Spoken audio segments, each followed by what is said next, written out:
Good evening. Let's call this meeting to order. It's 7 o'clock. This is County Board meeting Thursday, October 21st, 2010. Roll call, please. Wysocki. Here. Ammons. Here. Anderson. Here. Beckett. Here. Benzel. Betts. Here. Carter. Cowart. Present. Denitz. Here. Gladney. Present. James. Here.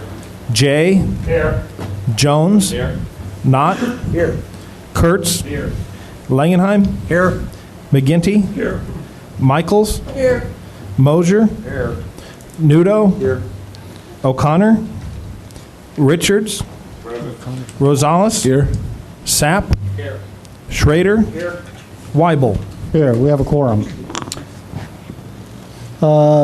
Tonight's prayer is the Old Farmer's Prayer.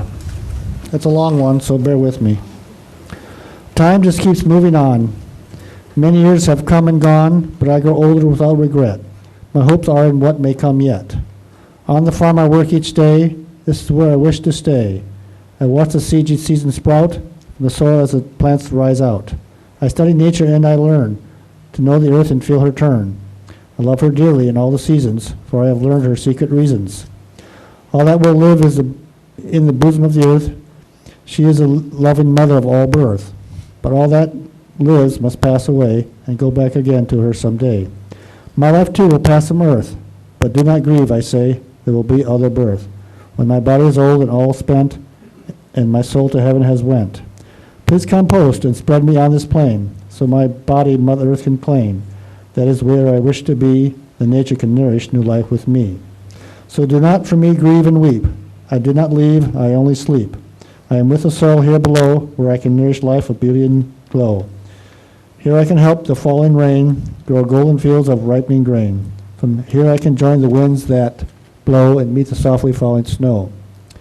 Here I can help the sun's warming light grow food for birds of gliding flight. I can be in the beautiful flowers of spring and in every other lovely thing. So do not weep for me and cry, I am here, I do not die. Pledge of Allegiance. To the flag of the United States of America and to the republic for which it stands, one nation, under God, indivisible, with liberty and justice for all. Will the clerk read the notice of the meeting, please?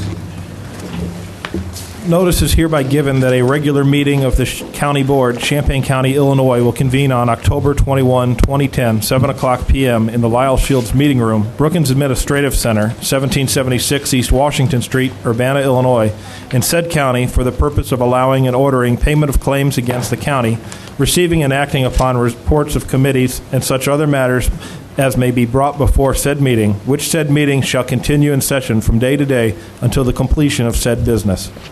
Move approval. Moved by Mr. Betts, second by Mr. Wysocki. All in favor? Aye. All opposed? Motion carries. Seek approval of the agenda and addenda. Moved by Mr. Langenheim, second by Mr. James.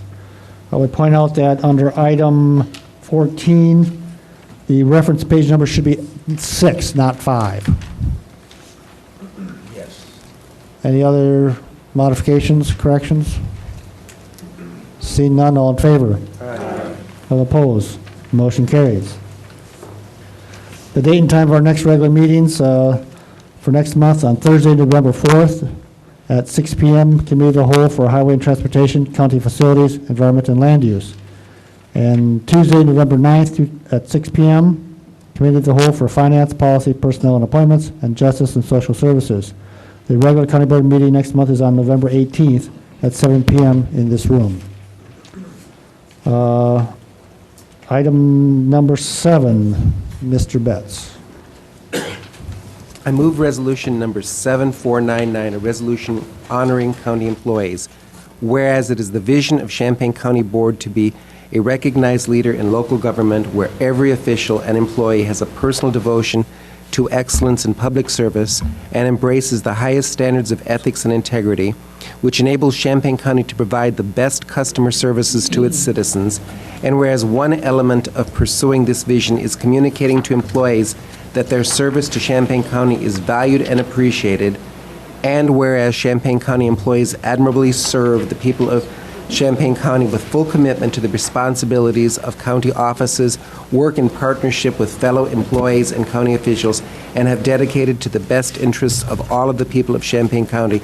And whereas Champaign County Board wishes to recognize the dedication and service of the employees who have reached 5, 10, 15, 20, 25, 30, and 35-year milestones in 2010. And hereafter, we'll have the county board members read these. Please read their names, the department, and only the year when you go to that category.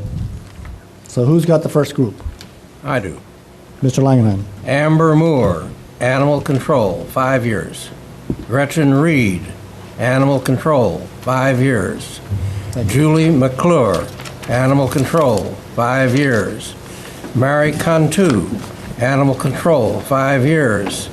Faith Kopman, Auditor, 5 years. Joni Hester, Circuit Clerk, 5 years. Stephen Skinner, Coroner, 5 years. Ashley Verclair, Correctional Center, 5 years. David Wall, Correctional Center, 5 years. Shane McFadden, Correctional Center, 5 years. Who's got the next group? Mr. Mosier. 5 years, Bonnie Meek, County Clerk. Kelly Pfeiffer, County Clerk. Gerald Stumborg, Highway. Kendra Ward, Juvenile Detention. Latanya Washington, Juvenile Detention. Lori Hanson, Law Library. Charles Cheney, Physical Plant. Penny Price, Physical Plant. Robert Reynolds, Physical Plant. Thomas Smith, Physical Plant. George Vargas, Public Defender, 5 years. Thank you, Mr. Mosier. Ms. Kohler?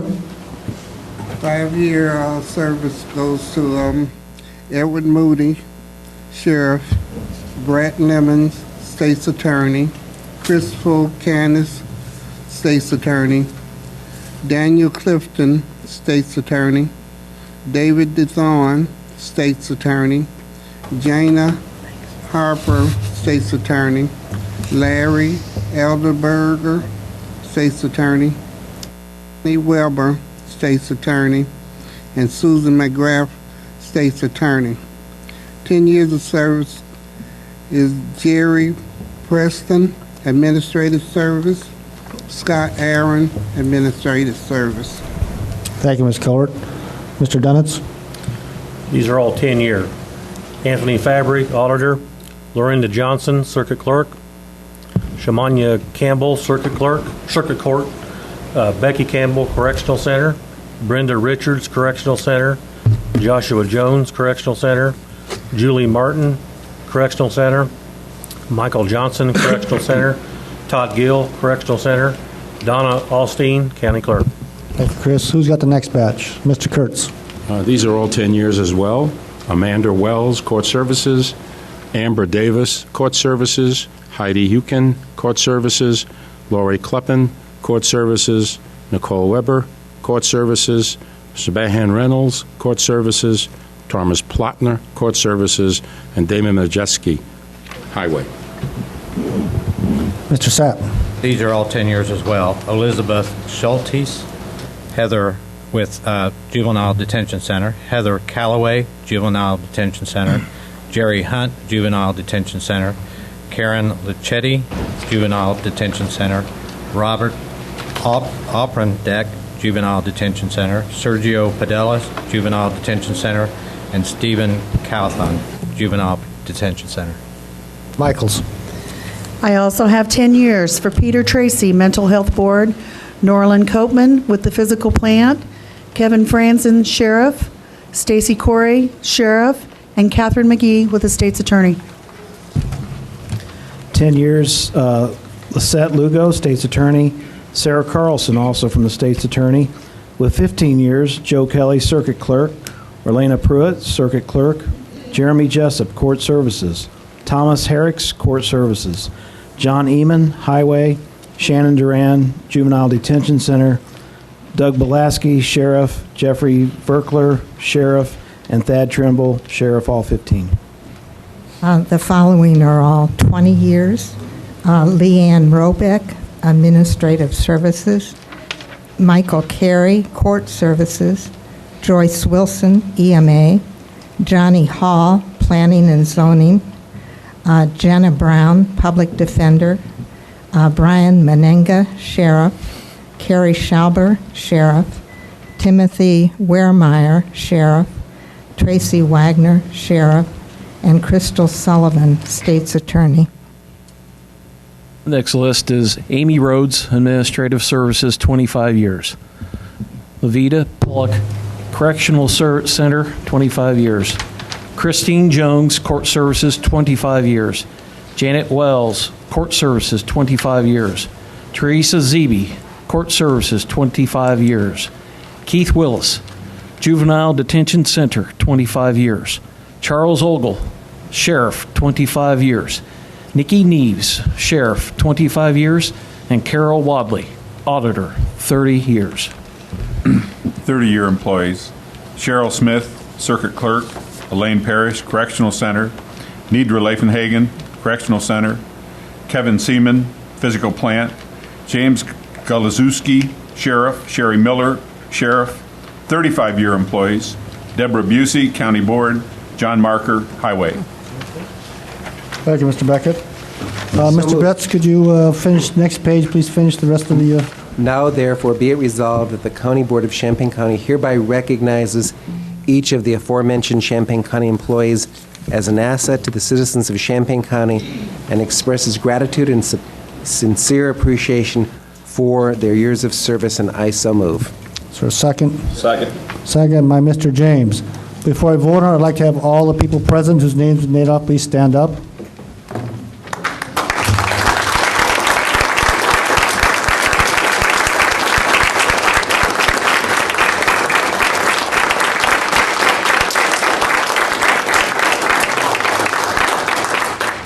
Any further discussion? Seeing none, all in favor? Aye. All opposed? Motion carries. Ms. Wysocki. This is resolution number 7500, which honors retiring county employees. Whereas it is the vision of the Champaign County Board to be a recognized leader in local government where every official and employee has a personal devotion to excellence in public service and embraces the highest standards of ethics and integrity, which enables Champaign County to provide the best customer service to its citizens. And whereas one element of pursuing this vision is communicating to employees that their service to Champaign County is valued and appreciated. And whereas Champaign County employees admirably serve the people of Champaign County with full commitment to the responsibilities of county offices, work in partnership with fellow employees and county officials, and have dedication to the best interests of all the people of Champaign County. And whereas the Champaign County Board wishes to recognize the dedication and service of the employees who are retiring in fiscal year 2010. That would be Mark Goodwin, 30 years of service, Terry Reed, 29, James Fiedler, 25 years of service, David Smalley, 19 years of service, Nancy Pike, 14 years of service, Wynemia Lindsay with 13 years of service. Now therefore be it resolved that the County Board of Champaign County hereby recognizes each of the aforementioned retiring Champaign County employees as an asset to the citizens of Champaign County and expresses gratitude and sincere appreciation for their years of service. And I so move. Second. Second by Mr. Betts. If there are any members whose names are read off there, please stand up at this time.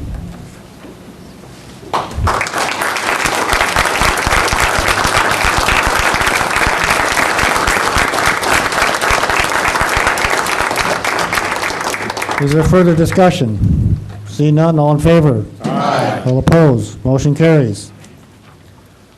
Also, at this time, I'd point out that there is plenty of cake there, so members of anybody here can go over there and help themselves at any time.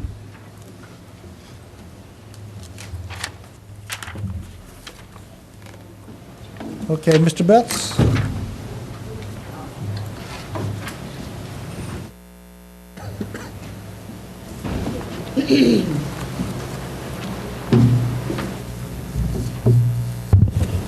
Mr. Chairman, there exists a vacancy in County Board District 8. Have you made a nomination? Yes, my nomination is Astrid Berkson. All of you have a copy of the email that I got from Alvin G. Klein, Chair of the Champaign County Democrats, indicate to me that Astrid is the selection of the Central Committee representatives from County Board District 8. So therefore, she is my nominee. Is there a second to that motion? Seconded by Mr. Kurtz. Discussion. All those in favor signify by saying aye. Aye. Those opposed, the same. Motion carries. Arnie?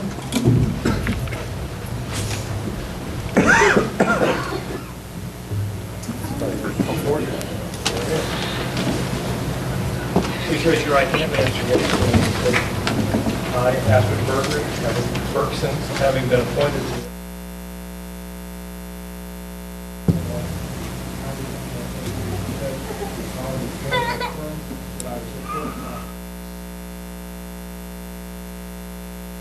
that I will faithfully discharge the duties of the office of county board member to the best of my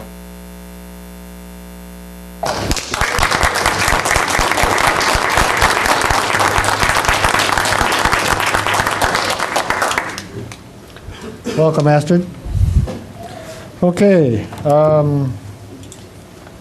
consent agenda.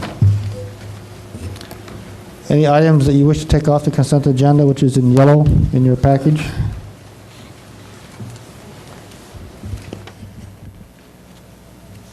Mr. Beckett. I move the consent agenda. Second by Mr. Mosier. Roll call.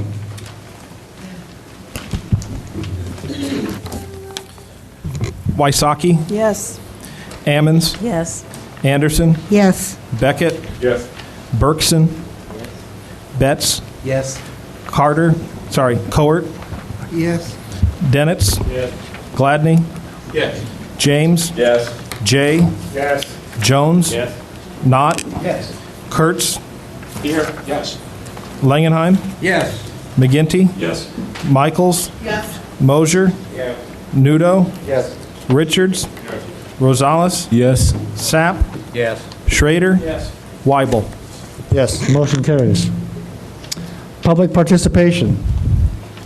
Ms. Nora Stewart, please.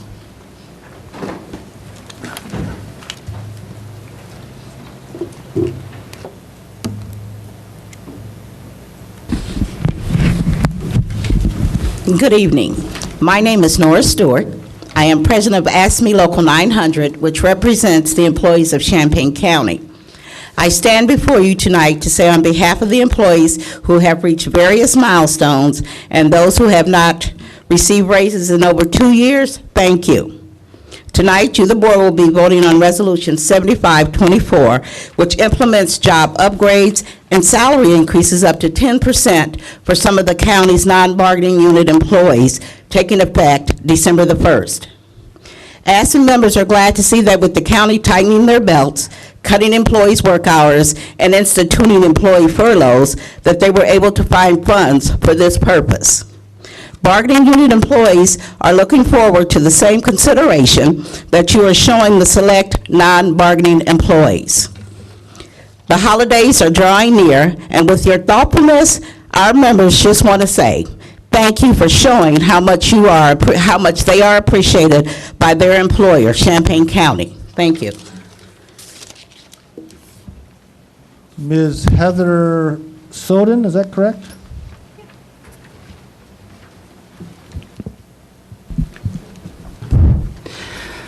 Hi, my name is Heather Soder, and I live at 2595 East, County Road 300 North in Broadlands.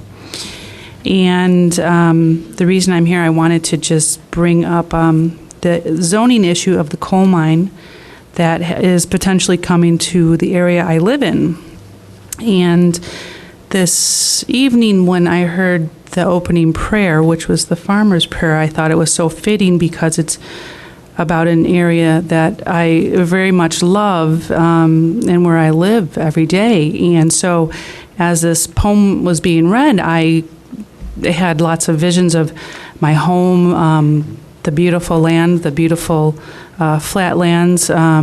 In the springtime, as the crops come up, the soy and the corn, it's just this beautiful rolling sea of green, and it's just beautiful. And so I'm here to just I want to voice concern about the potential zoning issues. I realize there may or may not be.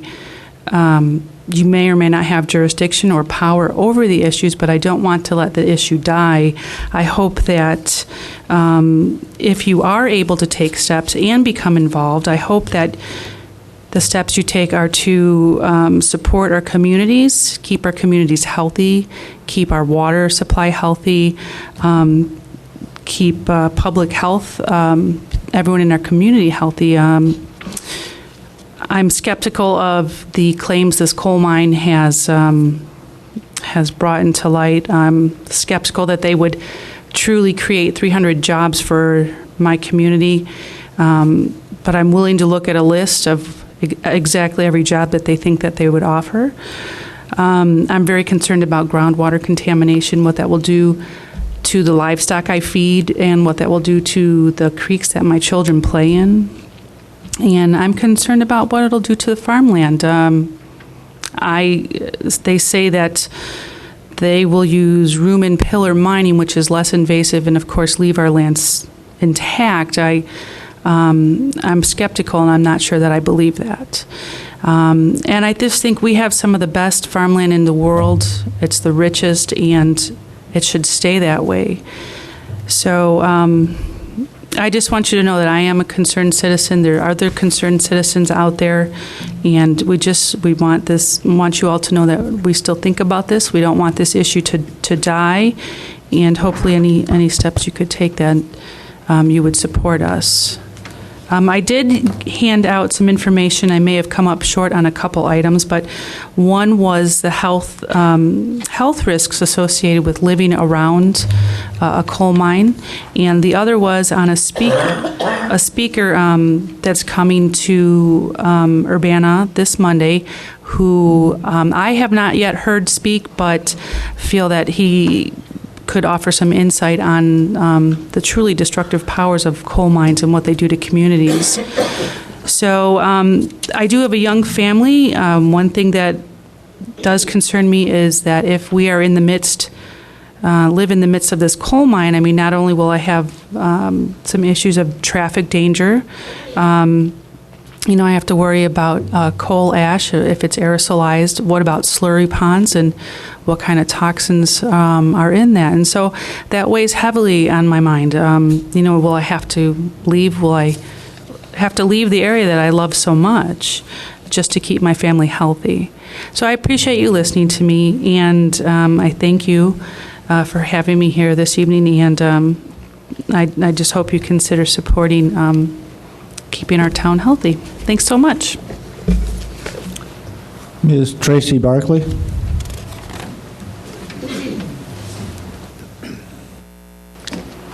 Good evening. My name is Tracy Barkley. I work as a water resources scientist for an organization called Prairie Rivers Network. We're a nonprofit organization that strives to protect clean water and healthy rivers on behalf of Illinois citizens. I've worked with Prairie Rivers for over 5 years to protect and conserve clean water. And in the last probably 3 years, I've been spending an increasing portion of my time working with citizens in coalfield communities to prevent and limit the negative impacts of coal mining. So I'm here also to talk about and to back up what Ms. Soder just talked to you about. I'm also an Urbana resident and have been for 12 years. I'm married to a man who grew up here, and we also love this land as it is right now and in its prime state for growing food for our communities. I know our Champaign County Board is aware of the underground coal mine proposed under 23,000 acres of our prime farmland in Vermilion and Champaign counties. A public meeting was held this past July to make residents aware of the threats to these communities, their health, their drinking water supplies. It was well attended. We had over 100 people attend. We had many of the Champaign County board members attend, so thank you for coming and hearing about what folks from other coal field communities have said about what's happened to them once a coal mine has come to their community. Since then, we've heard from many, many more people that are concerned as word is spread about what's proposed for this area. And in fact, a citizen group has formed with the following mission statement. And this is made up of Champaign County residents and Vermilion County residents. The mission statement reads, "In the face of threats from coal mining, we work to protect our farmland, which some of us have farmed for generations, and to preserve it for future generations. We work to protect the clean groundwater that supplies our farms and villages and to prevent its waste by mining. And we work to prevent the health and ambiance of our communities from being degraded by mining." I'm here tonight to let you know that even though it may seem quiet on this front by residents, because many are involved in the harvest, back-to-school activities, or the upcoming elections, many are very concerned, and they need to know that their elected officials are actively engaged on this issue and the threats to their communities and their livelihood. I've recently submitted a list of questions, 41 questions to the company, Sunrise Coal of Terre Haute, Indiana, and I'd like to hand that out if all possible. I have 30 copies or so. Can I start this around? We've repeatedly asked the company questions that we feel like at this point, since people are signing leases, and in fact they have 16,000 of 23,000 acres already leased, many of these questions are very basic questions about, where is it going to be? How large is it going to be? What technique are you going to use? Where's the surface site going to be? I've submitted it to them. I recently heard from the communications director that many of these questions are still to be determined. I'd like to let the Champaign County board members know when I do get answers to these, because I think it's all information that each of you should be aware of. But I guess I come here tonight because I want you to know how many pieces of the puzzle are still missing and how much is still at stake. So thank you for the opportunity to come here tonight. I'd like to ask the county board to look into what protections are possible, what our zoning regulations make possible in terms of protecting our communities, our land, our water, and their health. Thank you. Mr. Mark Friedman.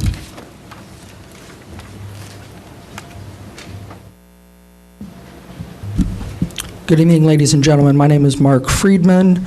I am the commanding officer of the American Legion here in Champaign. With me, I have Roger Gebeck, who is the commander of the American Legion in St. Joe. On October the 2nd, in accordance with the Military Assistance Act of 1992, the Veteran Service Organizations of the county formed what is referred to as a Veterans Assistance Commission. This is an element of county government run by veterans organizations for the assistance of veterans. I have given our petition for recognition and appropriation to Mr. Weibel, and it has been routed to Mrs. Reitz for consideration. We just wanted to come in this evening, make you aware that we have formed this board. Commander Gebeck is the president.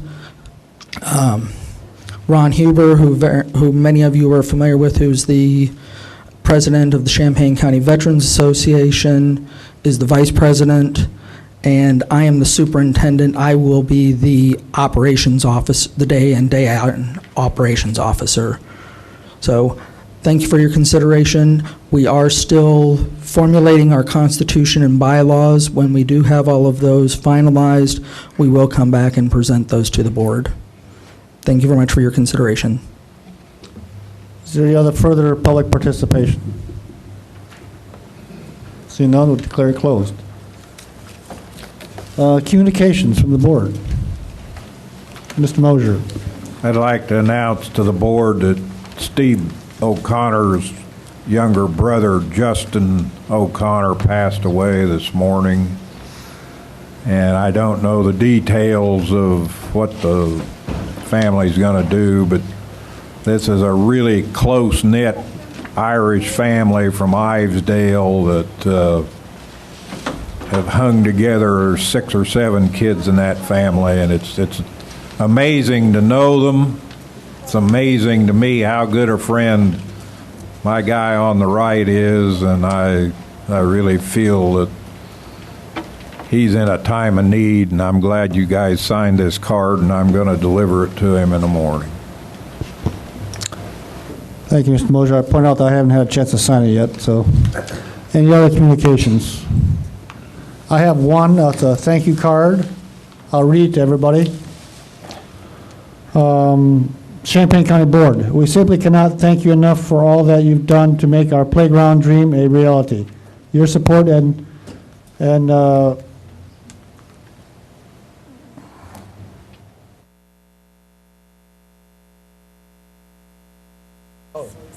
generosity, look like governors, generosity, leasing arrangements, generous leasing arrangements means the world to all of us here in Dobbins Down. Thank you so much, the people of Dobbins Down.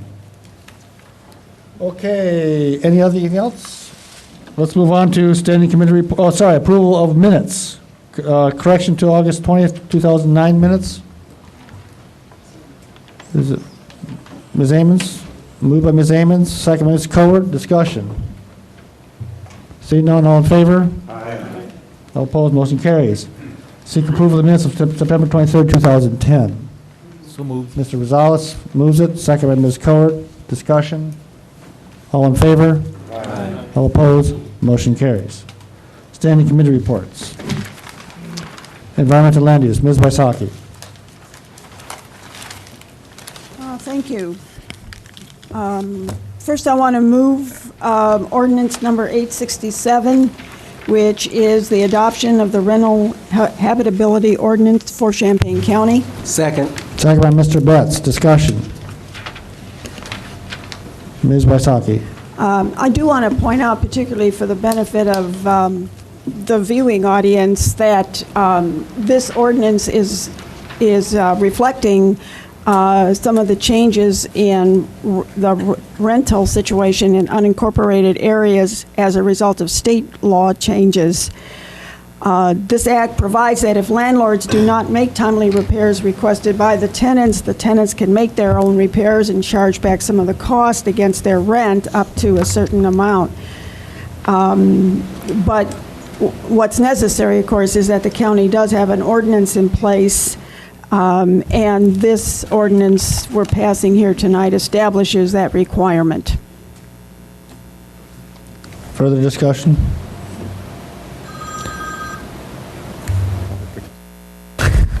Seeing none, all in favor? Aye. All opposed? Aye. Motion carries.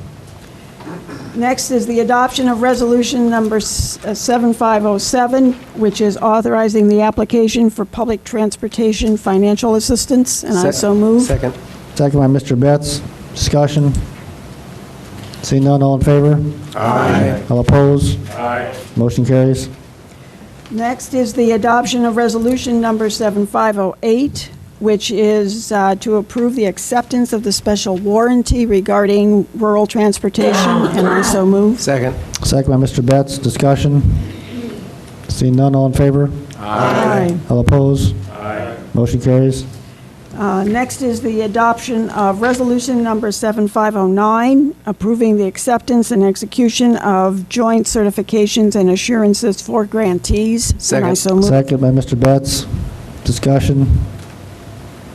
Seeing none, all in favor? Aye. All opposed? Aye. Motion carries.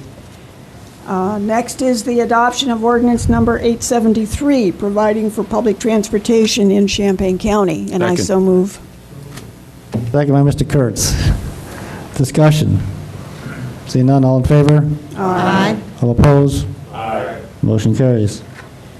And lastly is the adoption of resolution number 7510, which is approving the intergovernmental agreement between CRIS, the Rural Mass Transit District, and the County of Champaign, and I so move.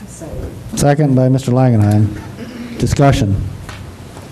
Seeing none, all in favor? Aye. All opposed? Aye. Motion carries. And that's all. Thank you, Ms. Osaki. County Facilities, Mr. Beckett.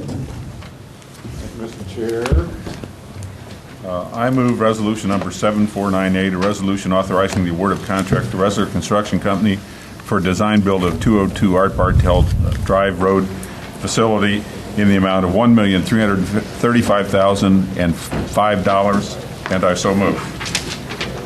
Second. Second by Mr. Betts. Discussion. Mr. Beckett, mover. If I could, maybe I can anticipate some questions and try to give an overview. As the board will recall, we approved an RFP that went out. We did get responses. The apparent low responder was Ressler Construction. We did have a subcommittee that met last week. Mr. Nudo represented the minority party at that initial meeting, but it was quickly determined that because of the bidders or the responders and the work that he's engaged in, that he could not participate. Representatives of the coroner's office and the county clerk's office were also present at that time. There were three that were sort of in the ballpark. Ressler Construction was the apparent low, and one of the three did not meet one criteria, which was to announce its architecture and engineering team. That was deemed to be a significant concern. The consensus was that Ressler Construction Company was the appropriate contractor, but I did feel uncomfortable because the minority party was not represented at that meeting. So we reconvened to have a negotiation session with Ressler Construction Monday morning at 7 o'clock, bright and early. Mr. Northrop got up and was there with us. Representative of the county clerk's office was also there. Mr. Sapp was kind enough to join us from the minority party. We had discussions regarding modifications that the coroner's office was concerned about and the county clerk was concerned about. Mr. Sapp reminded this is supposed to be a turnkey project where we have a price. That's what the price is. There's no contingency. This is the budget. We share that with the users. The potential users of it, I think, all understood. The end result was that the modifications were changed. Mr. Ressler recommended some alternatives that were accepted by our consultant, Riley Glarum, as well as the group in attendance. The price that he initially had was the apparent low bidder at was $1,347,000 and some pennies, some other dollars, I think. And as a result of those negotiations, we were able to meet the needs of the users and reduce the price by another $12,000, so that Ressler is, in fact, the low responder on this project. And I want to emphasize again, as Mr. Sapp noted in our discussions on Monday morning, the turnkey nature of this project. This is unlike any project that we have ever done, in that it is a contract for a price.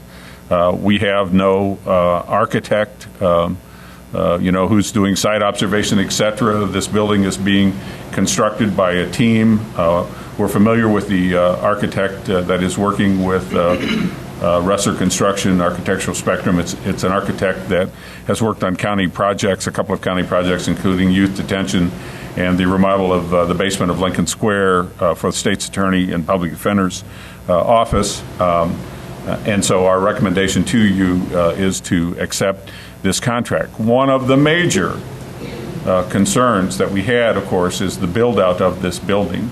Ressler Construction proposed to build this building in 177 days. No one else was even close. They were all in the 240 or 250 range. And so it's a very ambitious schedule that he has undertaken. Of course, we have had a good working relationship on some other projects with that firm in the past. I guess it was, it is a prefabricated, manufactured building. If we approve this contract, that building will be ordered tomorrow. Mr. James. Well, I had a few questions, and I hope Mr. Beckett will be able to clarify them on the... I'm going to ask Mr. Reinhardt to come up to the podium, because I know that Mr. Reinhardt's the one that's going to answer the questions that you asked, Mr. James. Okay. On the spreadsheet I had, I saw where Barbara Diatley was the low quoter at first. Now I'm hearing that Ressler Construction was. How did that come I to can be? answer that. I thought he was going to answer it. Okay, but I said Okay. there's some details about the way this worked out, about the building itself, Mr. Reinhardt, but I can answer that. The apparent low bidder from the spreadsheet that we had was Rustler Construction. Barber and Diatley, in addition to responding, sent a letter, kind of a negotiation letter. Oh, by the way, if you'll do this roof for us, then we'll give you a credit of this, amount of money. And if that letter was accepted, then they would be the apparent low bidder. So Alan checked out the roofs and revised the spreadsheet accepting that letter. Is that correct? That is correct. All right. And so then after we met with Rustler and got these deducts, now Rustler is the apparent low. But I guess when you spec the job, or whoever spec the job, and I understand it's a turnkey, the specs were all the same when they were sent out, correct? So everybody should have been bidding on the same, or quoting on the same thing, correct? That's true. Okay. So there's been, in my mind, some negotiation, which that happens. I'm not against that. But it's confusing to me to read this, and then, everybody's in the game. Was the other company given an opportunity then to sit back down and say what they could deduct? They didn't even give us a team, Stan. They did not give us a team. Well, now, Steve, I'm just asking because I wasn't there. And I told you what happened. But I've heard a lot of stories before on the nursing home, and I hear this about deadlines and dates and everything else. I just want to ask the right questions, like you always say. If you don't ask, you have the opportunity to ask, so I'm asking. And then you sort of take, like I'm pounding on it. I just want to make sure that I'm clear on how the process worked, how we came to the dollar difference, because I've done the same sort of thing with contractors, but I want to make sure we're being fair that everybody that submitted a quote, I get somewhat turned off when I keep hearing say we have a good working relationship. Yeah, that's worth something. But there's a lot of good folks out there that we could have a good working relationship with if we'd open the door to them. I just want to make sure, because we've done business with this person, that we're not trying to allow this person to have more business without opening that door. That's where my concern is. And if someone can answer that in a straight way without going around and giving me a big circle, I would appreciate it. Was everybody given the same opportunity to rebid? There was no rebid. It was not. It was not really. What happened was we needed a clarification on the type of roof, and that's why we had to go back and ask. But that goes back to my major question. If everybody was given the same specs, the specs should have came back with the same quotes on the same roof. Am I not right? Well, the problem was that Diatley presented a different roof that wasn't called for initially. So they didn't quote on the original roof. They gave us a different roof, and that's why we said, okay, what does this mean? Okay, well that's clear to me now. Is that correct, Mr. Beckett? Yes. Mr. Sapp, would you concur? Or actually, Mr. Neely, you were there for that. Yes, that's correct. Steve did pick it out in the Barbara Diatley letter.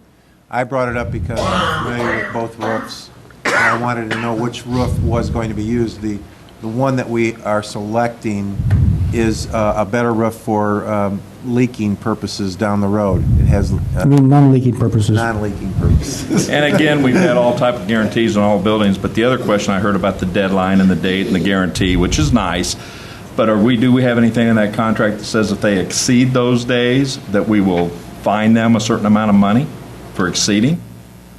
I think the advantages of them getting it done earlier is that we can move out of the present building that we are renting. But there's the key question if we get done earlier. What if we hit rain or a lot of snow? But I'm asking a simple question. Do we have something there that protects us if they exceed those days? Apparently not. I would say... Why did you say that? Would you let me respond? I would Why did you say that? Apparently. The pious wife. Are you done speaking, Mr. James, for the moment? Yes, sir. Okay. Mr. Beckett, you may respond. The contract has remedies just like all contracts do. If they breach the contract and they do not finish the building on time, they would be liable for consequential damages, just like any breach of contract. That was not my question, sir. My question was, you're bragging about the number of days they can possibly get the project done. I'm asking you, if they don't get the project done in those number of days, do we have a clause that says any day they go over that we will alleviate a $100, a $200, or $300 fine per day? No, because that's not in the AIA contract. Well, that's all I asked. Which is the contract that in our specs we said we would use. That was a simple question. Thank you. But I know that we have discussed that issue before, and that's why I'm trying to ask the right questions, because just like with the nursing home, they went way over schedule, and we had a lot of guarantees there. So I'm trying to make sure that we're doing the right thing. It seems like this thing's on a fast pace, and we're trying to get it all up and running, but if we do, we're going to end up with egg on our face. Let's take a deep breath and make sure that we're crossing all our T's and I's. Well, I'm sorry. All right, Mr. Beckett, please. Yeah. Are you done, Mr. James? Yes, sir. Okay. Mr. Beckett? Last thing. I'm sorry you feel that way. It's the kind of exchange that you and I have had over the years, and it's too bad. There's nothing personal about this. What I explained to you was the discussion that we had at the board table that had us come and recommend this contract. Those were the factors that went into it. I'm sorry if you want to turn that into somehow I'm bragging on some company. I'm not. Those are matters that we discussed at the table, and all I'm doing is reporting to you what we discussed. And for clarification, Mr. James. Can I speak? Yes, you may speak now. Most of the time, Mr. Beckett, I do concur with you. We sit down and talk about these issues. I always like to ask questions because you have often told everybody in a meeting, well, you didn't ask that, or you didn't ask for clarification, and we've moved past that. Now let's get it done because we voted on it. I'm sorry you feel that way because I've always thought of you as being a half-hearted good listener, but apparently my mind is different than yours. Ms. Amos, something else perhaps? Yes, sir. I just wanted to clarify that on this turnkey operation,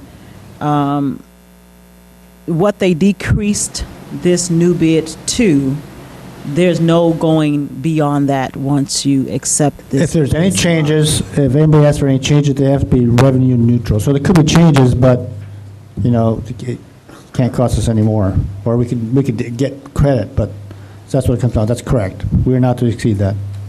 So it could be less, or it could be changes with the same amount. Okay, one follow-up on Go ahead. I remember slightly, we don't have an architect involved in this.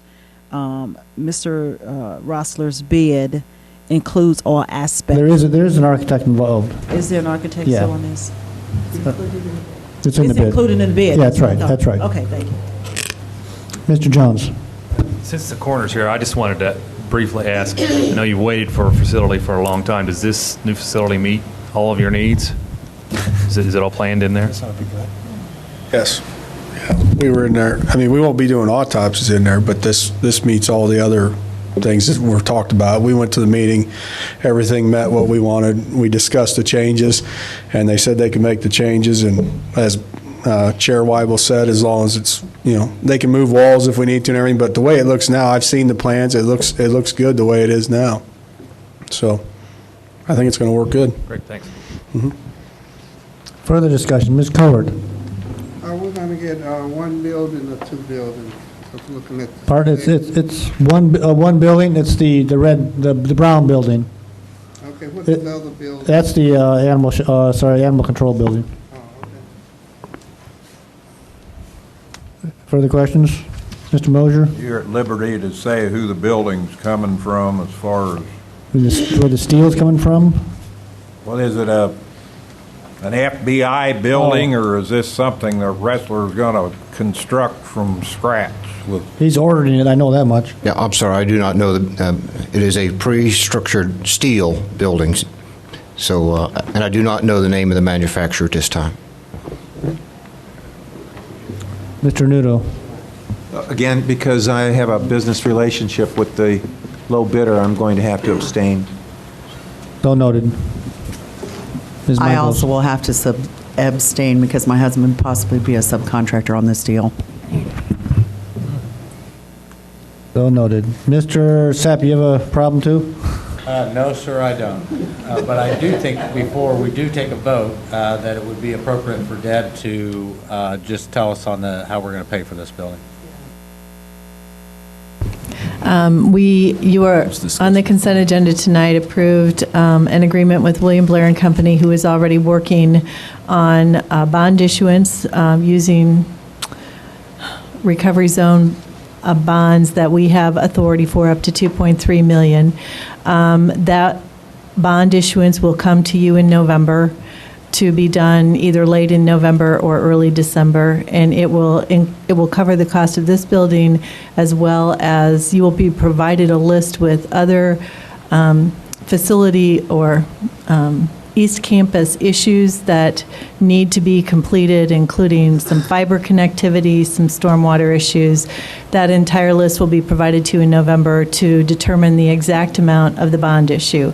It was anticipated we would need $2.2 million. We can certainly issue less if we don't need that full amount, but that's what we will bring to you in November. Mr. Jay? I would like to know who the manufacturer of the building is. And if you don't know tonight, that's all right. we I'd can just like to put- know at some point in time. Mr. Reinhardt, could you find out that for me and pass that information on to me, and I'll pass it on to the board? First thing in the morning. Okay. Further discussion? Seeing none, all in favor?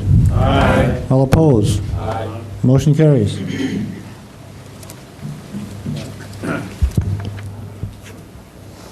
From the addenda, is that where I am now?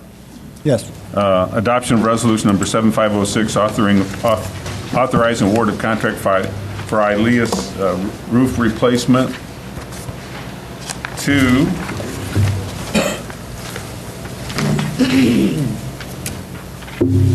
Advanced Wayne Kane Roof and Sons Roofing of Urbana in the amount of $243,000, and I so move. Second. Second by Mr. J. Discussion. Seeing none, all in favor? Aye. All opposed? Motion carries. Is that all, Mr. Beckett? Is that item that's on policy supposed to be? It's a policy item. Okay. Oddly, but it is. Okay. Finance, Mr. McGinty. Thank you, Mr. Chair.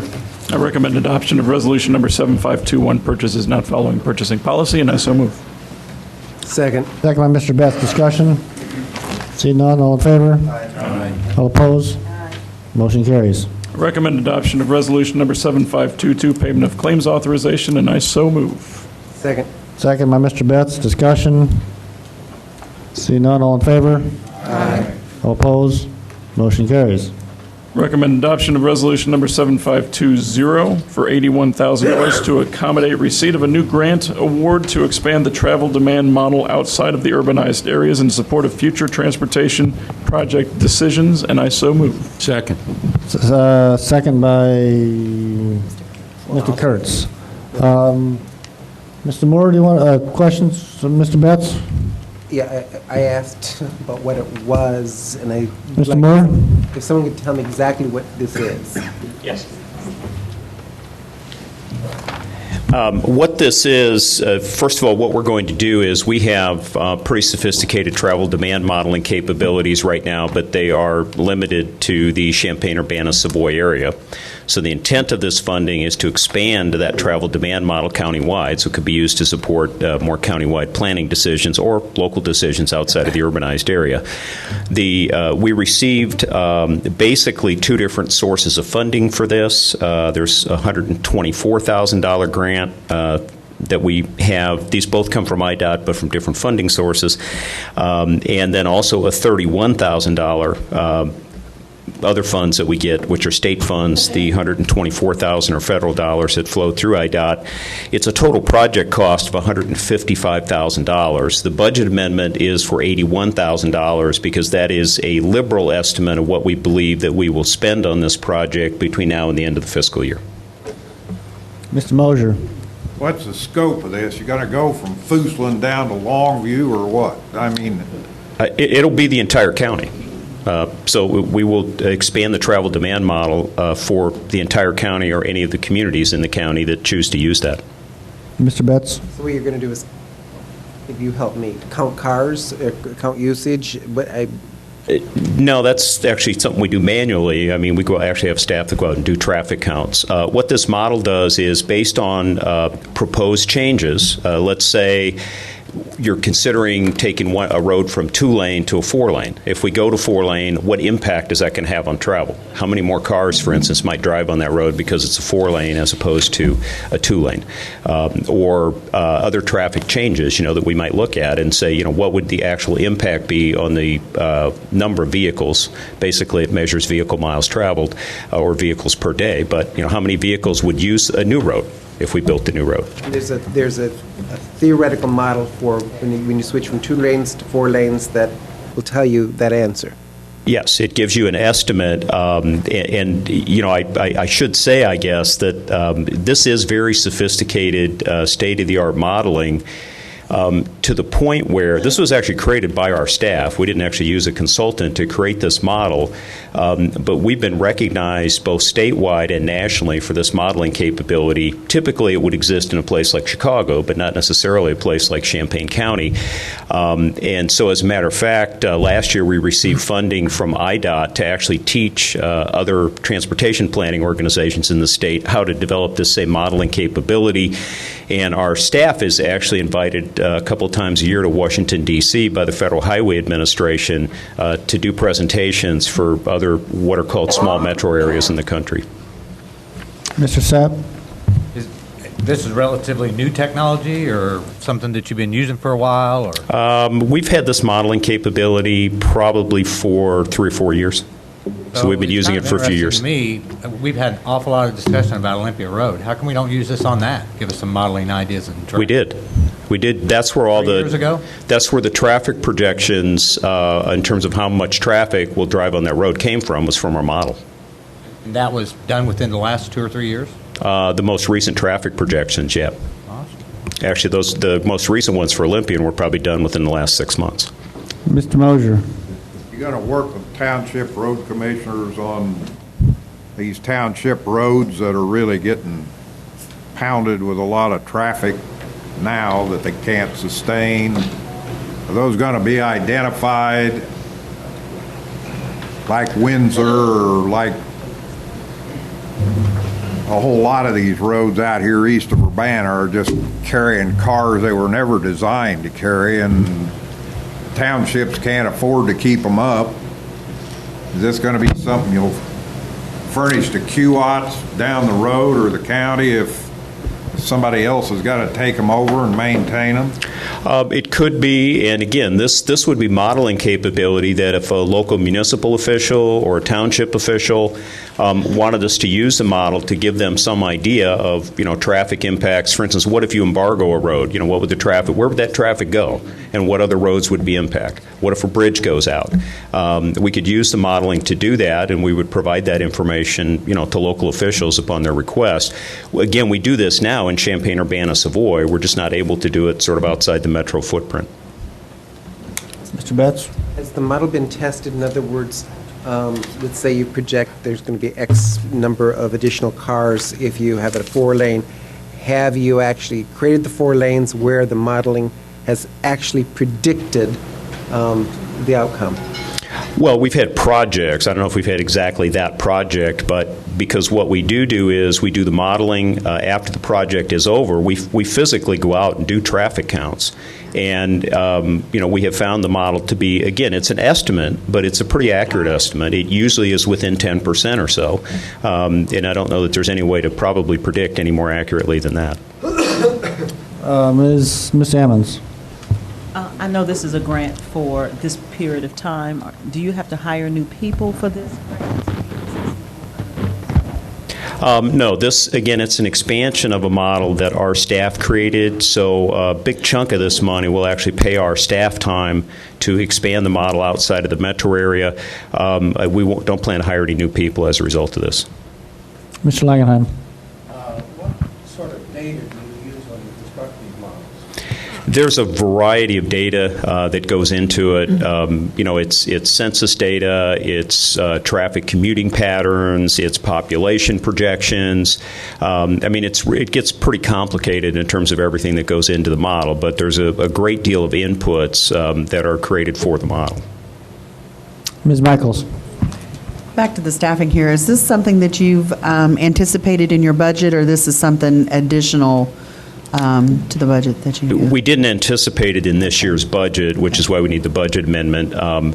We had an opportunity several months ago in talking with IDOT. They said, yeah, we'd be open to funding this, so we applied for the funding, and we're told within the last few weeks that it was awarded to us.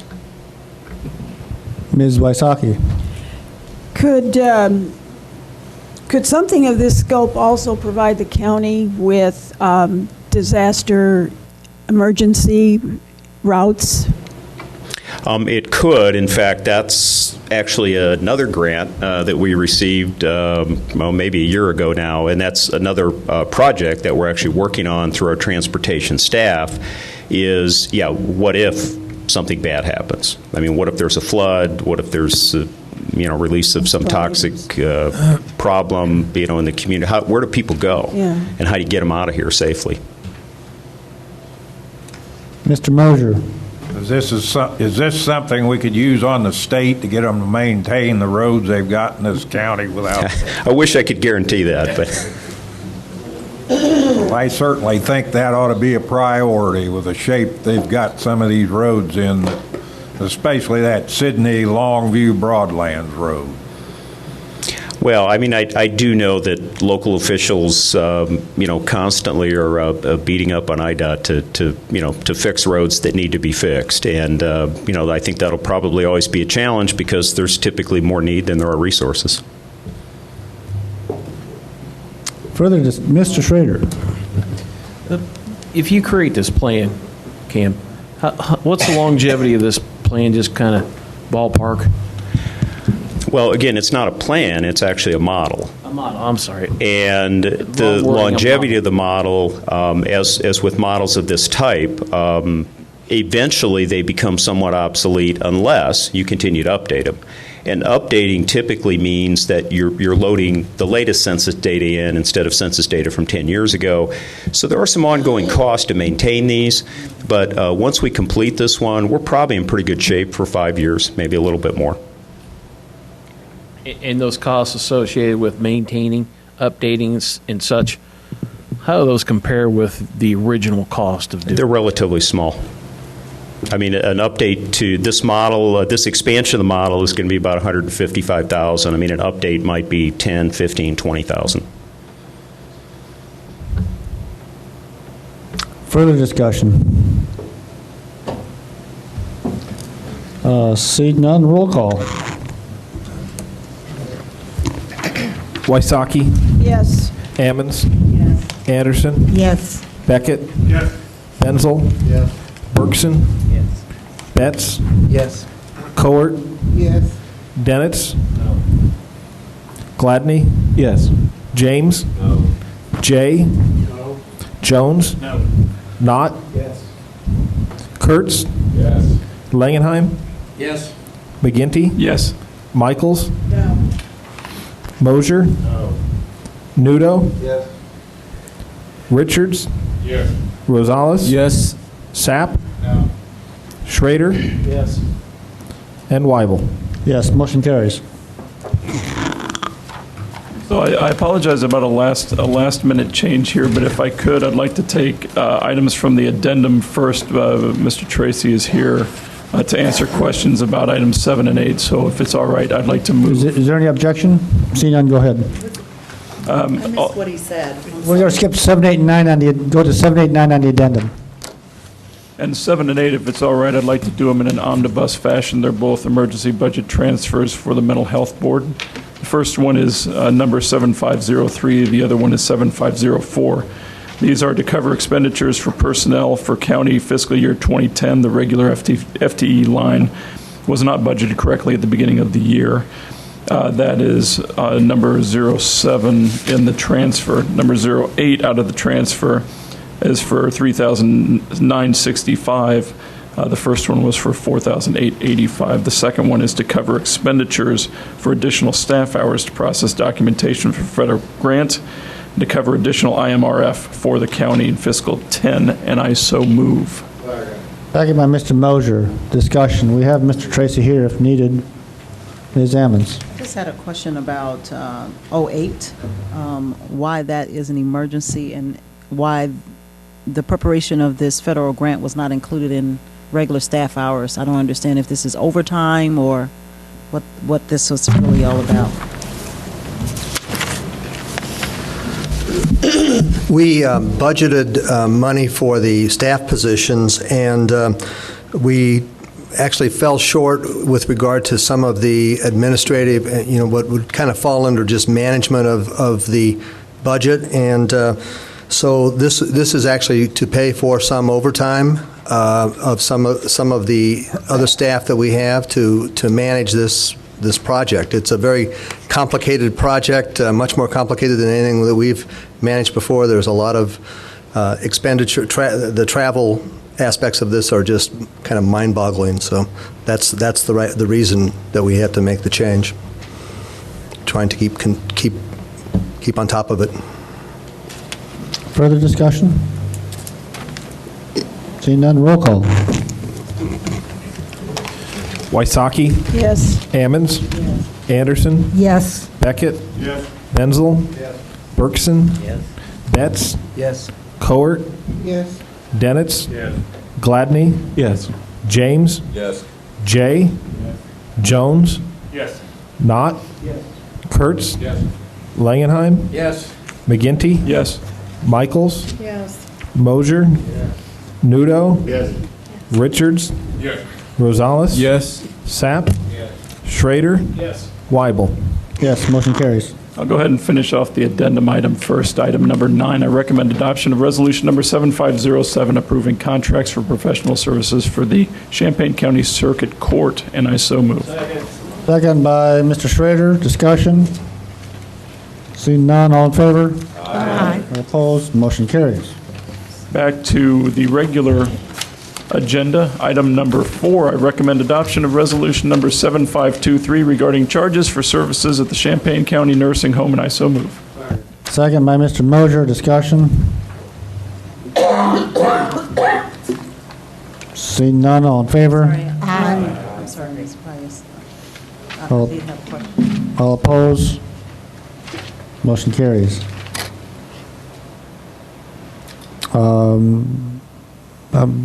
Ms. Ammons, you have a question? It's sort of late, but I think you go so quickly, it's hard for people to really actually propose anything else. well, if I may, if you want to ask the question, go ahead. If you want, just to say okay. I'll try to be slower.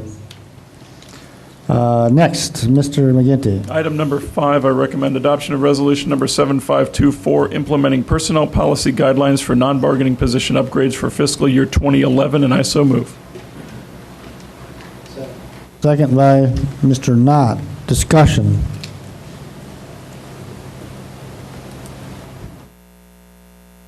Seeing none, all in favor? Aye. All opposed? Motion carries. Item number 6, I recommend adoption of resolution number 7502 to receive and place on file the fiscal year 2011 Champaign County budget, and I so move. Second. Second by Mr. Langenheim. Mr. McGinty.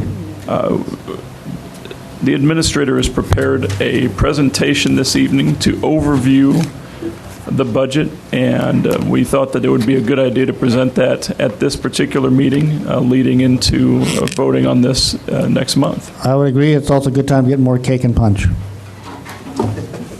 At each of your desks is a budget and brief document, and this presentation follows that document fairly closely. Also, at each of your desks is a CD, which has the entire budget on it, which is a document of over 550 pages. If you are interested in having that, you can take the CD with you. If you don't want it, please leave it here because we need to distribute them. But the budget will also be posted on the county's website tomorrow. So, with that,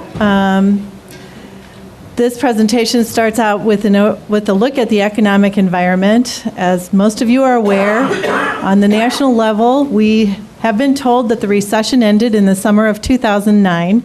Initial forecasts for growth for 2010 and 2011 were that we would see growth of 3.2%. Those have been recently amended and adjusted to indicate that growth for those years is more likely to be in the 2.6% range. At the state level, if you're familiar with the University of Illinois Flash Index, it's a monthly reporting of what's going on at the state level. And September saw the biggest increase that had been seen in 6 years. But even with that, we're still below 100, which is the point at which you would be seeing an economy that's growing. And Professor Gertz, who works with that index, is quoted as saying that growth will be painfully slow, but continuing. Locally, for us here in Champaign County, our year-to-date growth reflects that slowness with overall increase of 2% in our sales taxes, and we're still seeing a continuing decline in income tax, which directly correlates to the unemployment rate. Right now in Champaign County, it's at 9.5%. Well, this was for September, which is consistent with the national unemployment rate of 9.6% and just slightly better than the state's unemployment rate of 10.1%, which I understand dropped below 10% today. I think it's at 9.9 now. So planning is always a part of what triggers and initiates the budget. And as you'll all recall, Champaign County Board identified this 10-point plan in 2009 as part of its strategic planning process. What we're going to look at here are the planning initiatives that have occurred in 2010. County board structure, as it relates to public accessibility, this year you formalized the process of meeting as a committee of the whole, moving away from the standing committee structure that previously existed. And I know there are pros and cons with this, but one of the benefits has to do with public accessibility, because operationally we could not afford to broadcast live 6 standing committee meetings every month. But we are able to broadcast live your committee of the whole meetings, and then they are rebroadcast on cable access channels, which does give the public greater accessibility to what you're doing. Another area of public accessibility is the juror selection and participation Citizens Committee, which has been appointed by the board, and which is working on issues related to juror participation, ranging from the fact that when this committee was first seated, 51% of jurors did not even respond when they were called for jury duty, and that there was some question of the representativeness of the juror pool. And that committee continues to work and is developing solutions for that issue. County board structure, size of the county board. You will be, in 2011, determining the size of the county board, the number of districts, and in preparation for that decision, you decided this year to put a question on the ballot in November to ask the voters to provide you with an advisory recommendation about that issue. You're asking them if the county should go from 27 board members to 22 and go from 9 districts to 11. Redistricting, the map is another issue that you will be dealing with in 2011 after the decennial census. You have an obligation to adopt the apportionment for the county, and you have passed a resolution which creates an redistricting commission, which as far as we can tell is fairly cutting edge, doesn't seem to have been done in a county anywhere else, and that commission will be seated in November to begin their work in December and January. Comprehensive plan, going back to 2007 with the 10-point plan, the development of a land resource management plan was identified as an initiative by the county board, and this year, after 2.5 years of work, you adopted that land resource management plan, which is intended to constitute a land use and development policy framework for the county to be utilized by the board as it makes decisions regarding projects and initiatives that impact and guide land use decisions. And finally, in 2009, you studied the issue of whether or not 3 elected offices should remain elected, that of the recorder, coroner, and auditor. And you voted on the auditor issue again this year when it was learned that your initial resolution in 2009 was invalid. And again, you are going to ask the voters in April of 2011 whether or not Champaign County should have an elected auditor. And that will be a binding decision that will dictate how that office operates from 2012 forward. Budget highlights. The largest fund in the county's budget of 57 funds is the General Corporate Fund. And fiscal 2011 revenue anticipates that we will still see an additional net reduction over the original 2010 budget of $533,000. This is a result of a reduction that we're still seeing in state shared revenues, 6% reduction in fees, 5% reduction in grants, and a 9.5% reduction in local shared revenues. The fiscal 2011 expenditure budget was required to have additional reduction in order to achieve balance with the anticipated revenues. The departments were asked to cut 4% when they prepared their budgets for fiscal 2011, and that was accomplished with a $1.1 million in cuts in operating expenses. However, There is required new expenditure of $591,000 in 2011, which makes the net reduction to the 2010 budget a reduction of $532,955. The cuts out of the $1.1 million, $500,000 were in personnel cuts, which resulted in 13.6 full-time equivalents being cut. 9 vacant positions are going to remain vacant. 8 positions, employees will have their hours reduced by 20%. 2 higher classified positions are being replaced with lower classified positions, and there were 2 layoffs. This is a look at general corporate fund for revenue and expenditure over the 3-year period that is required to be reported in your budget document. 2009 actual, the 2010 original budget, the 2010 budget as we currently expect it will come in, and the 2011 budget that you will be approving. Other budget highlights, areas of growth. The Regional Planning Commission is definitely an area of growth. In 2010, their operations increased by 7% over where they actually were in 2009. They had 12 additional full-time equivalent positions added in 2010 and maintained them into 2011. In 2011, there will be 26 additional full-time equivalents in the Head Start Fund as a result of the Early Head Start expansion. Growth is almost entirely attributable to increases in grants funding, and the grants are listed there: weatherization, LIHEAP, National Spatial Data Infrastructure Project, the Early Head Start expansion, Energy Efficiency and Conservation Block Grant, State Metro Planning Grant, and Safe Routes to School. Other areas of growth include the Access Initiative Program, which is a new program in 2010. You just approved a budget amendment or a transfer that was impacted by this new program. This was established through the award of a grant from the Substance Abuse and Mental Health Services Administration for a cooperative agreement titled Child Mental Health Initiative, and it adds 6 additional full-time equivalents to the 2010 staffing budget and maintains them in 2011. There's also growth in the IMRF fund. The county board in 2010 adopted the annual required contribution rate for its payment to IMRF for this obligation for employees' pensions. That annual required contribution required growth in appropriation to the IMRF fund in fiscal year 2011 of $900,000, or a 23% increase over the original 2010 budget. Areas of concern. The Tort Immunity Fund is a property tax funded with limited growth potential because the property taxes are capped. From fiscal year 2009 to 2011, the county's workers' compensation rates have increased substantially, which has required an increase in annual appropriation for tort immunity over that 2-year period of $281,289 annually, or a 27% increase. The actual annual increase in the property tax levy from fiscal 2009 to 2011 is $62,971, or 6%, substantially less than what is required to cover the expenditure for that fund. The negative variance is $218,318.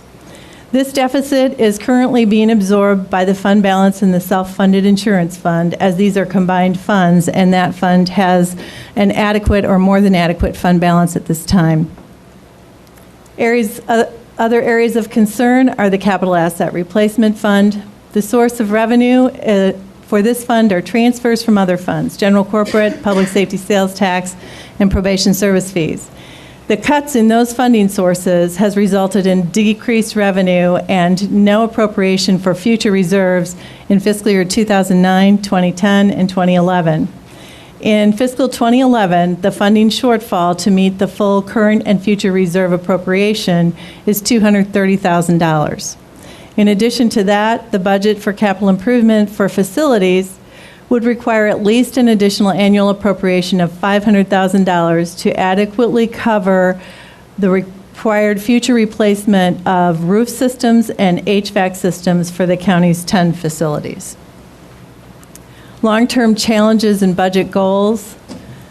Long-term challenges include restoring the general corporate fund balance to 12.5%, developing and funding capital improvement plan for facilities, increasing the funding for tort immunity to match the budget requirements, managing department operating budgets within new contracted funding limits, developing a plan for funding of personnel costs with revenues that don't keep pace with the growth we typically see in those personnel costs, improvement of operations through technology, and continuing to develop intergovernmental cooperation to maximize services provided to the citizens, particularly in areas with roads, zoning, public health services, emergency management, and preparedness. Fiscal 2011 budget goals as adopted by you and how they're being addressed. Goal number 1 was to maintain and enhance the county's fiscal stability. In November, you will ask to again vote on a resolution regarding the use of one-time revenues. You adopted a similar resolution for fiscal 2010 last November. It would establish that the first $1.8 million of one-time revenues would go directly into the general corporate fund balance to reestablish the fund balance goal. If we should see more in one-time revenues than $1.8 million, the next $200,000 would be appropriated to the Tort Immunity Fund to address that deficit. And if we should see more than $2 million in one-time revenues, then anything above that would be appropriated to the Capital Asset Replacement Fund, where you have seen there are shortfalls as well. Another goal that we will have to identify is to appropriate future property tax growth allowance to reestablish the appropriate level of funding for the Tort Immunity Fund. Second budget goal is to partner with employees to ensure quality services delivered in a professional manner. And I think we would all, the county board and department heads, would acknowledge the value of the engagement and partnership that has been exhibited by our employees in coping with significant budget constraints over the last 2 years. We have had very good cooperation.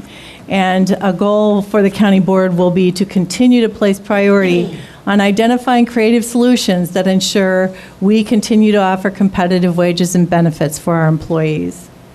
And budget goal number 3 is to develop and maintain a long-term plan for the county's facilities.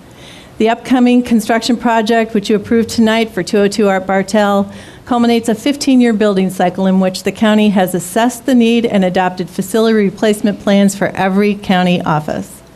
The fiscal 2011 goal has to be to document the long-term maintenance and replacement requirements for all of the county's facilities in a comprehensive capital improvement plan, and then the continuing goal will be to identify the funding to appropriately and adequately fund that capital improvement plan. Here's an overview of the budget. Revenue, the primary revenue sources for the total Champaign County budget are property tax, state shared revenues, grants, and fees and fines. With property tax, we operate under the property tax extension limitation law, and when we apply that calculation this year, the county's total levy increases 3.3%, and the county's tax rate is estimated to increase 1.01%. We will not actually know the tax rate until March, when the county clerk finishes with the extension. The total increase in the levy is equal to $885,003. The total increase in the rate is .00076 cents per $100 of assessed value. Of that total increase, 57%, or $504,368, is being appropriated to the IMRF fund to meet the required annual contribution that we have adopted. And when I say that we will need some sort of correction for tort immunity next year, it is that similarly, levy growth for other levies is probably going to be required to be appropriated to tort immunity in order to get that levy to the appropriate level.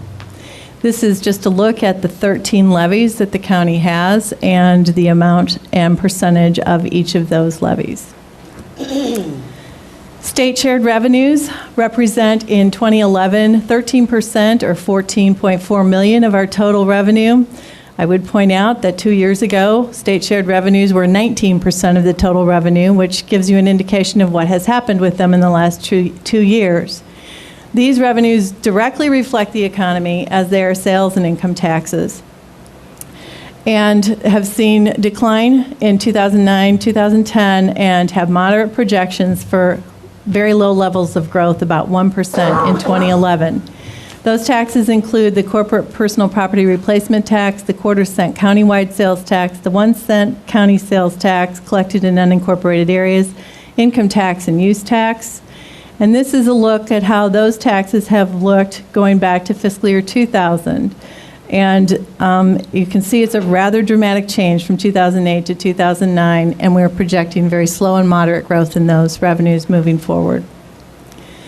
Grants represent 19% of the total, or $21.4 million, and as you can see, almost entirely they are within the Head Start and RPC funds. That's where the majority of the grant funding in Champaign County goes. Fees are 22% of the total budget at almost $23 million, and you can see there that a substantial portion of the fees go to the nursing home. Special revenue funds are primarily fee revenue source funds, and the general corporate fund also has a significant amount of fees revenue. So this is an overview of the total 2011 budget and shows you that those four areas that we talked about that are primary areas of revenues and what it looks like in 2011. Expenditure overview. The change from 2010 projected to 2011 by expense category. Overall personnel is up 9.3%, $5.02 million. Commodities are up 4.3%, an increase of $170,000. Services are up 12.8%, an increase of $4.07 million. And interfund expense decreases by 25%, or $1.13 million. Debt decreases by 13.4%, or $780,000. The total increase for the entire county budget is 7.3%, or $7.9 million in expenditure. And this is an overview of the entire expenditure budget. And as you can see, 51% of the entire county budget is in personnel. Commodities is 4%, services 31%.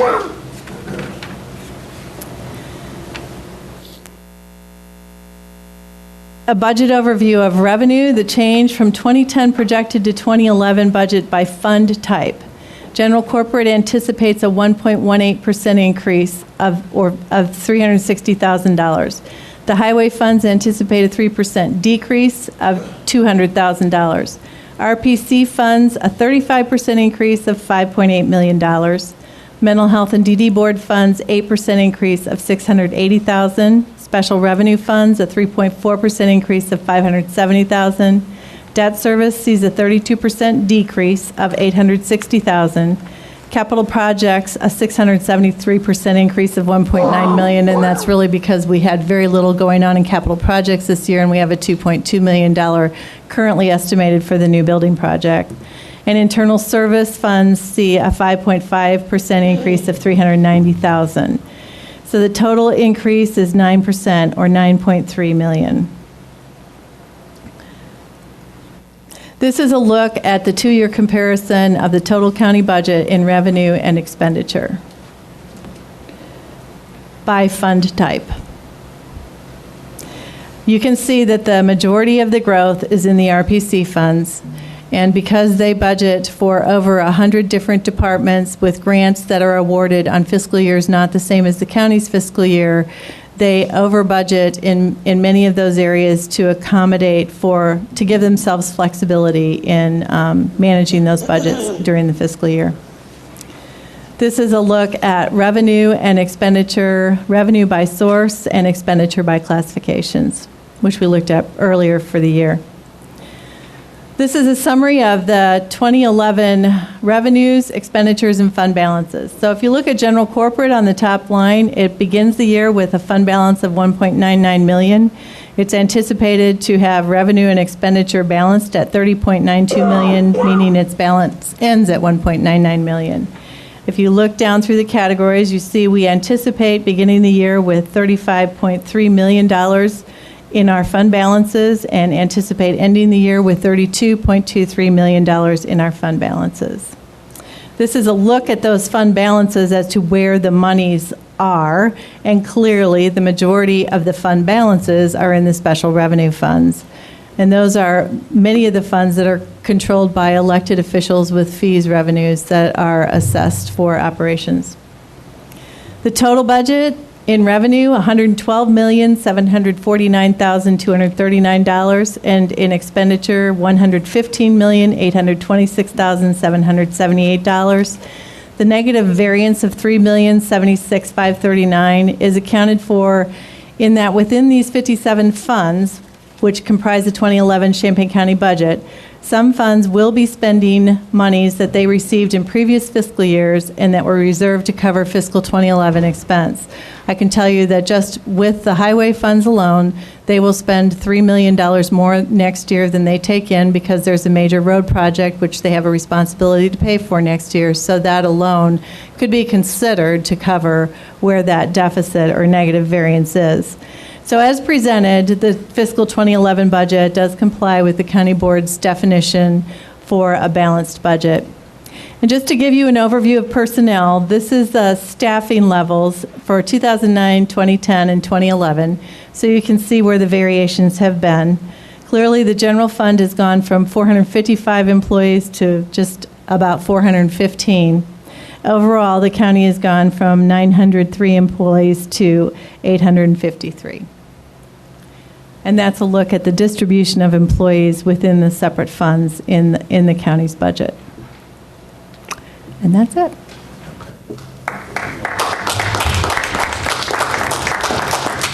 Mr. Jones?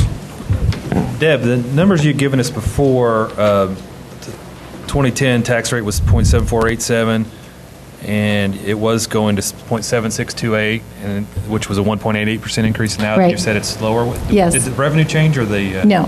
What has changed is that the preliminary number that I did in August did not have the full evaluation of the impact of the EAV in the TIF districts and enterprise zones, and the Board of Review evaluation of it and the state evaluation of it. I did not do that when I did the first initial look at the property taxes. I have someone who assists with that, and that has been done since then. And with that additional information, that's why there is the variance. And the bottom line is you really don't know the rate until the county clerk does the final extension after everything's been equalized by the Board of Review and the state. And that doesn't happen until next spring. So you're saying the property tax increase is going to be less than you projected a month ago? The property tax levy is exactly the same. The dollars that are to be collected are exactly the same, but the impact of those dollars on the rate is subject to change all the way up until next March when it's finalized. Deb, I have a question about the general corporate fund balance. It looks like you're aiming for like 6 to 7%. Is that correct? And we're aiming for 12. Sorry, I mean, what's your budgeting for though? Right now, it's at 6%. 6%. We anticipate it will be 6%, and the goal is 12.5. Okay, right. What was it at the beginning of this year, or say a year ago? It was slightly less than that. Okay, so it's gone up a little bit. Yes. Okay. I second the motion to move and receive and be placed on file. I think. Pardon? It's already been moved, I believe. Is that correct, Mr. Carney? Further discussion? Okay, it's in regular vote on this? Pardon? Regular vote, though. Yeah. Just a voice vote. All in favor? Aye. All opposed? Motion carries. That is all from Finance. Thank you. Thank you, Mr. McGinty. Mr. Betts. This is policy personnel. You're appointing yourself to be on the Labor Committee. So I guess I'm going to ask you to, did we already do that at the Committee of the Whole? No, we did not. I think you got to move your own nomination.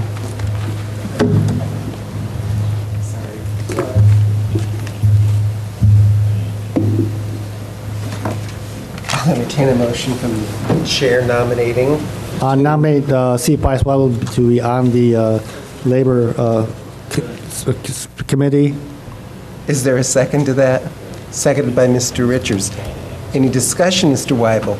I'm doing that because it was convenient. I know the person, and it's only to fill the committee to the end of the term, which ends, of course, December 6th. And you're appointing me as chair of that committee? In addition, I'll appoint Mr. Betts as chair of the committee for the rest of the term. And that's part of that resolution? I agree. Okay. Any further discussion? All those in favor signify by saying aye. Aye. Those opposed, the same. Motion carries.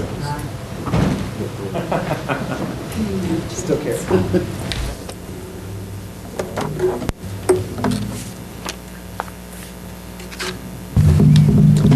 Mr. Betts, item number 2.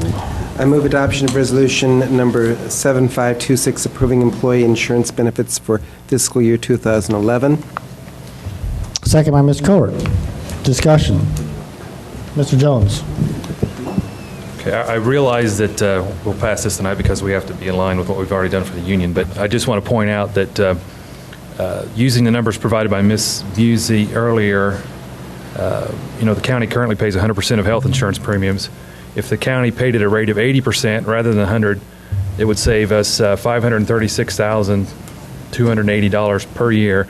And this number becomes very relevant during this discussion right now because we just talked about the property tax increase, the 800,000 or so property tax increase. If you look at the property tax levy increases for GenCorp, IMRF, Social Security, Highway, and Bridge, and Insurance, that totals $593,000 in this year's budget out of the $800,000. So you can see that if we just had the employee insurance coverage where the county paid 80% of their premiums rather than 100%, it would have virtually eliminated the need for a property tax increase from these areas of the county. So just something to keep in mind that a lot of our property tax increase this year is going to come from that area. Thanks. Further discussion, Ms. Evans. I can't vote for this change for this reason that the previous resolution on this committee's agenda tonight approved a 10% increase for non-bargaining unit members. And then we are going to offset the costs of some of our deficit by reducing the amount that the county is covering for the basic thing, which is health care for the employees. Systematically, it just doesn't balance out for me. I think if there's going to be some balancing of the deficit, it certainly should not come at the expense of those who make up the majority of the services you provide for the county. And so I still will vote against this change to the health care. Ms. Busey, you want to comment on this? Just as a clarification, the county will continue to pay 100% of the premium of the POSC plan, which will be provided. And the only changes in the POSC from the current plan are the amount of the out-of-pocket maximum and the fact that there's a $250 copay for 3 different services. And what you are approving is that you will also, through a health reimbursement account, reimburse employees from the current out-of-pocket maximum to the new out-of-pocket maximum when they hit those dollar amounts, and or that you will pay for those co-pays as they occur up to $750, which would be the equivalent of the difference between the current out-of-pocket and new out-of-pocket maximums. So effectively, we view this insurance to be the same for the employees. Further discussion.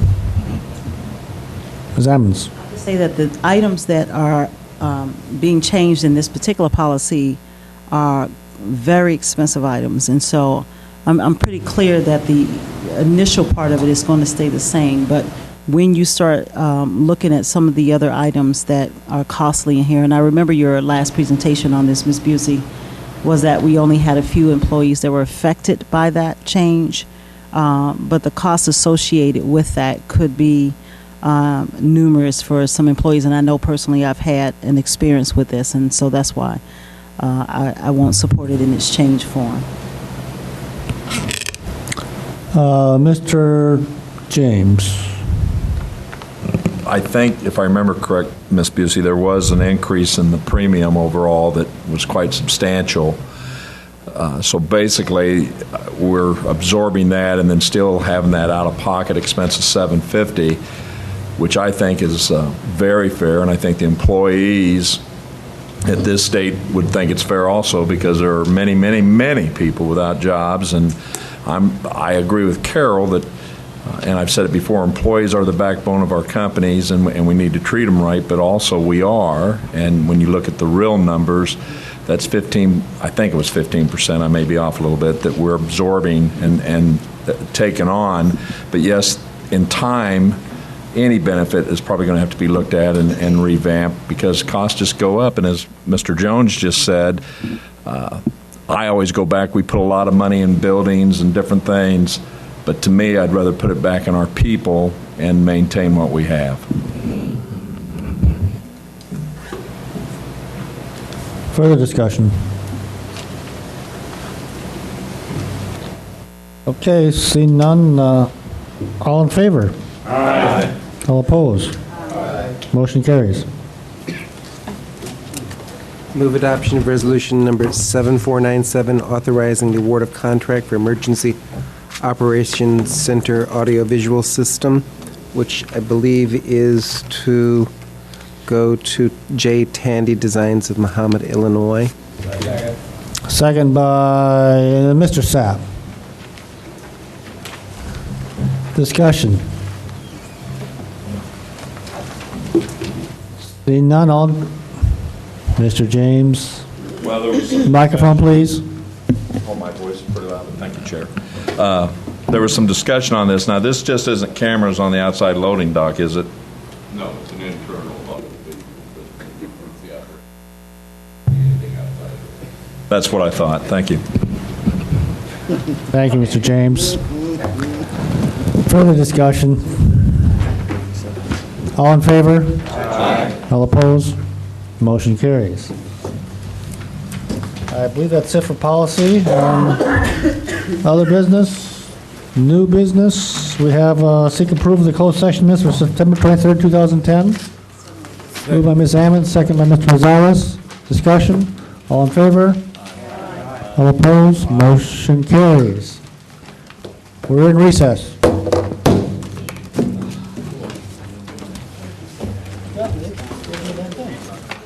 They did it well.